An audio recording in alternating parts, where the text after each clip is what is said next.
G'day there, Guardians. It's that time again. Xur is in the Reef. This is the spawn, and you run over here. I'm sure if you have seen him in the Reef before, you know exactly where you're going. For those that don't, this is the path, and he is right here. Let's see what he's brought with him this week. This week we've got the Leg Armor Legacy Engram, which is a 170 max decryption. It's year 1 only armor. But if you're still searching for something for a collection, then that might be the way to go for you. For 29 strange coins, that is. For the Titans, we've got the Glass House at an Intellect Discipline roll of 105. That's 6 stat points down from a perfect roll on the Glass House, on a helmet there. Majority of that is on the Discipline stat there. You can see that's only listed as a 42. Intellect is at 44. So 2 down on Intellect and 4 down on Discipline. The Glass House has this exotic perk over here called Bathed in Light. Blessing of Weapons and Light and Weapons of Light. They both last longer. So it's essentially a bit like Bastion, although there has been some debate in some fire teams that I've been where people ask, well, is it actually Bastion, you know, so that the Ward of Dawn bubble itself, does that last longer? Or is it, you know, when you leave the bubble and you've got that perk, does that perk last longer? And I think it's the perk that lasts longer personally, but you know, Bastion combined with that gives you massive amounts of time for those buffs. Now, we have obviously an Intellect and Discipline roll, so we know that that is there. We've also got Invigoration, where gain bonus melee energy on Orb Pickup. Inverse Shadow, one of my personal favorites in PvE. Increased super energy gained from killing minions of the darkness. Doesn't matter what you use to kill them. And Heavy Lifting is the same, but for heavy weapons only. For the Hunters, we've got the Young Ahamkara's Spine, with an Intellect Discipline roll of 96, 3 stat points down from perfect. So this is a pretty good buy from Xur this week. At 13 strange coins, you can't go wrong there, especially if you like running that Gunslinger class with trip mines. Particularly when Mayhem's on, you've basically got a million trip mines, you just keep throwing trip mines. Anyway, Scout Rifle Loader and Rocket Launcher Loader, you can obviously reload quicker with either of those. Fastball increases grenade throw distance, no surprise there. And Momentum Transfer gains bonus melee energy on grenade hits. Fastball is going to be there just about every single time because this is a grenade-oriented armor piece.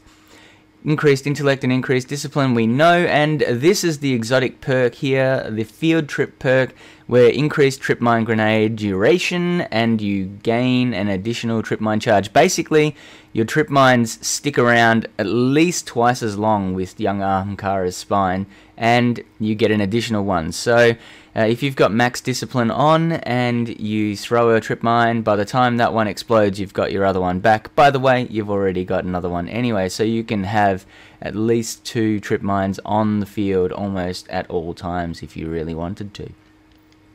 The Warlocks this week have got Starfire Protocol, which is a handy exotic armor piece, especially if you're running those Sunsinger class with the fusion grenades for Viking Funeral procs and so on and so forth. Also, if you want that additional heavy weapon ammo for your Sleeper Simulant. Now, let's have a look here. Oh, sorry, it was an Intellect Discipline roll. It's a 136, which is 11 stat points down from a perfect roll, which is not so good from a 12 tier perspective. But we've got Solar Armor and Arcburn Defense. Solar Armor is always going to be there because it is a Sunsinger class chest piece. Special Ammo, any special weapons. So fusion rifle, shotgun, sidearm, sniper rifle, it doesn't matter, you will carry more or can carry more ammo for those. And this is the perk here for the Sleeper Simulant. Carry more ammo for heavy weapons. Doesn't matter if it is a rocket launcher, a machine gun, a sword, or the Sleeper. So that's a handy one there if you're looking for the 12 rounds on your Warlock. for the Sleeper Simulant. Of course, increased intellect and discipline. They're all 3 intellect discipline rolls this week. And Starfire Protocol, you gain that additional fusion grenade. So you don't have to have Gift of the Sun, which gives you that second grenade charge. As long as you're running fusion grenades, you'll get the second one automatically, which means you can run Touch of Flame in that back final tree, along with something along the lines of Viking Funeral, which is really handy in those raids. The weapon of the week is the Hawkmoon. The Hawkmoon is a handy hand cannon, even in the current meta, where you've got a little bit of a drop-off on hand cannons, but with a million luck in the chamber rounds, it does do quite a bit of damage. These are the 2 ornaments, Carrion and Moonglow. I personally like that one. That one looks pretty sweet. So, holding aces, two more random bullets. Let's swing over here, because luck in the chamber gives you 1 random bullet. Holding aces gives you another 2 random bullets in the mag, deal considerable bonus damage. And that's the exotic perk for the Hawkmoon, which means that 3 out of 11 rounds in your Hawkmoon do considerable bonus damage, which means every time you fire a bullet, if you fire 3 bullets, one of them is bound to be a luck in the chamber round with the Hawkmoon. The weapon bundles this week, Mitre Multi-Tool. Thank freaking goodness we are finally seeing something other than Monte Carlo and Red Death down here, but we're back to the Mitre rounds.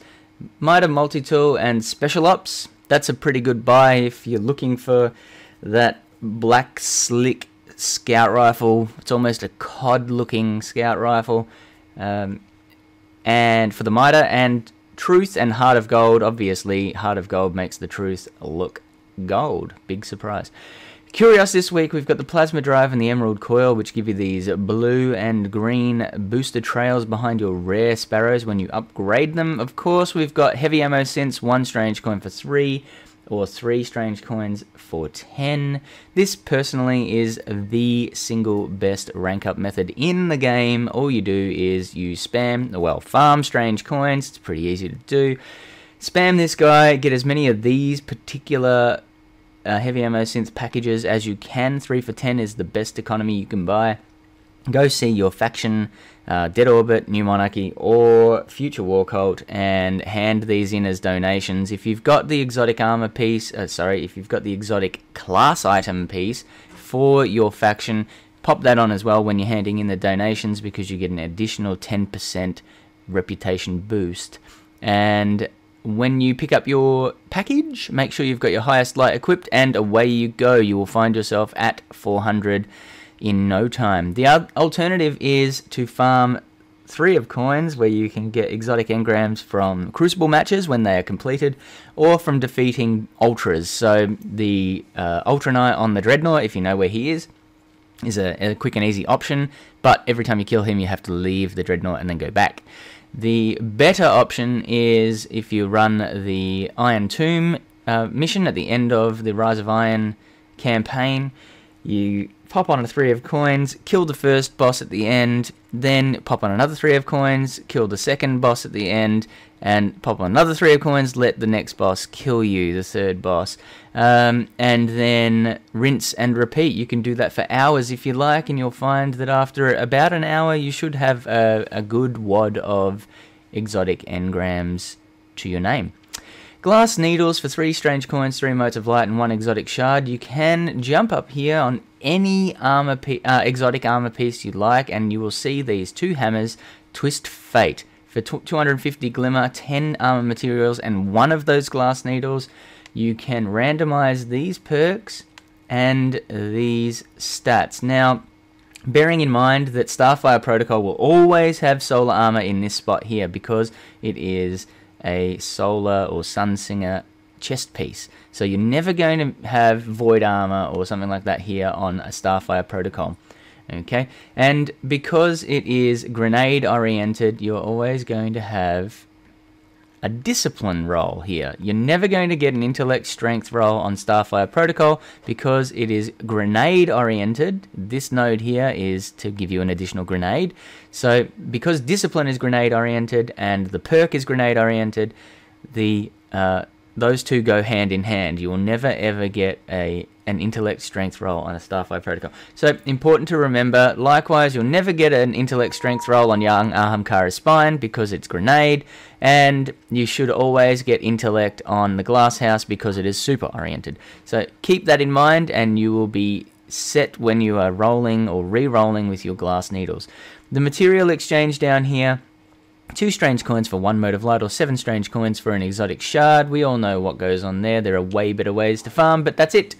Xur is in the Reef, down here in this room, and he has the Leg Armor Legacy Engram, the Glass House, the Young Ahamkara's Spine, Starfire Protocol, the Hawkmoon, the Mitre Multi-Tool, and Special Ops, along with the Truth and Heart of Gold. I hope you got something out of this video, Guardians. If you did, please give it the thumbs up. Don't forget to subscribe to my channel. You can catch me on Twitch, Twitter, and on Instagram. Thanks for watching, Guardians. I'll see you next time.